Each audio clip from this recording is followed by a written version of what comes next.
Mayo na mga kapuso, kaya kulayan na ang drawing ng mga outing.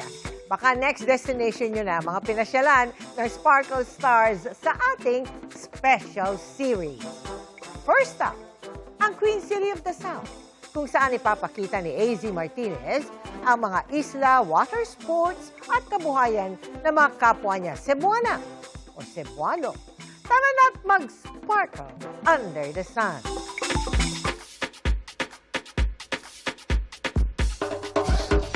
Hi mga kapuso! AZ Martinez here, your Miss Sunuring daughter ng Cebu. At maayong pagabot din sa Cebu!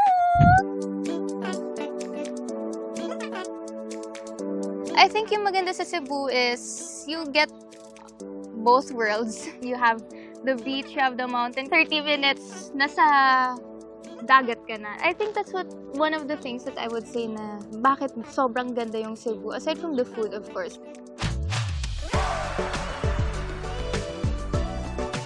We moved to Cebu when I was still a baby. Because of the people here, like my friends, yung team ko when I started joining pageants. Cebu has a really special place in my heart.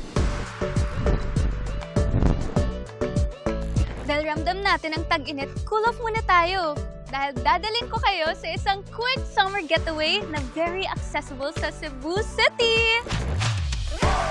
At nandito tayo sa Marigondon Port here sa Lapu-Lapu City. So ito na nga, ito yung bangka na sasakyan natin papunta sa first island and it's gonna take us 30 to 45 minutes to get there.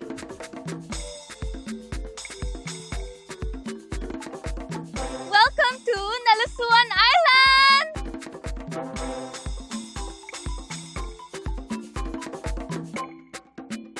Itong Nalusuan Island ay isa sa mga popular stops for island hopping dito sa Mactan, Cebu. Isa siyang maliit na island na sakop ng bayan ng Cordova. Develop na yung island na to, kaya very comfortable yung inyong beach trip dahil may mga cottages, may mabibilhan ng pagkain, at 300 pesos lang ang entrance fee for the day trip.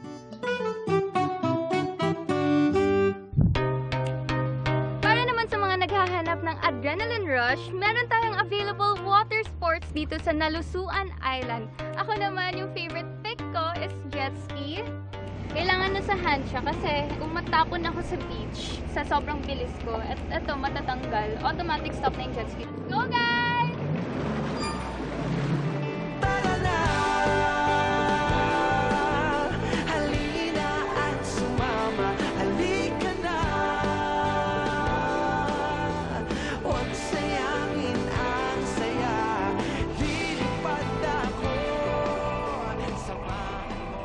Itong Nalusuan Island po, protected marine sanctuary po siya. Meron po tayong about or more than 10 diving spot.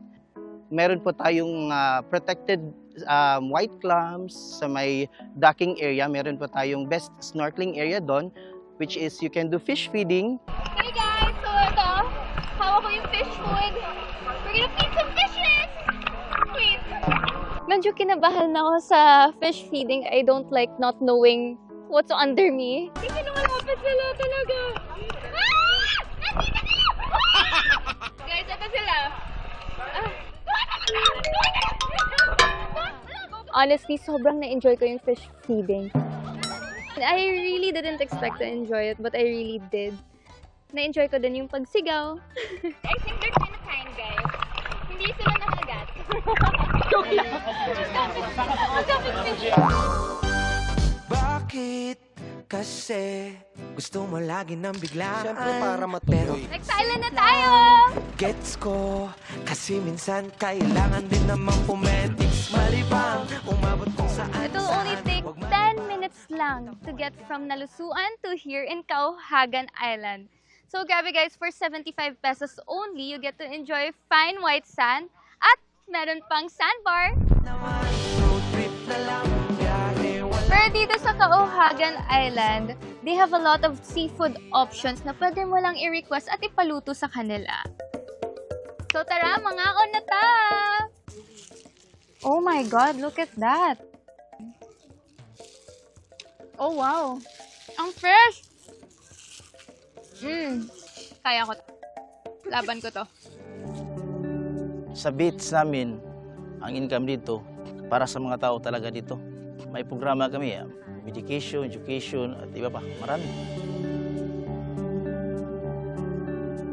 Hi, Nay! Hello. Kanindot ba ang imong gihimuwi? They make souvenirs.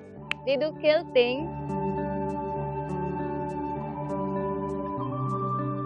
So decided ako na ito yung kinuha ko. I'm a dog lover. Everyone knows that. And I love that it's green. Kasi I won PBB wearing green. Fish kasi reminded me of my fish feeding kanina. So medyo may memories na ako from island hopping. Sa Kauhagan Island, sobrang na-enjoy ko yung mga tao. Inaalagaan talaga nila yung island nila dito. And sobrang welcoming din nila sa tourists. Ang ganda dito, parang nakakalimutan mo yung ingay sa Manila. At ayun na nga mga kapuso, sana nag-enjoy kayo sa ating quick summer getaway dito sa Cebu! Para sa 24 Oras, this is AC Martinez reminding you to sparkle on the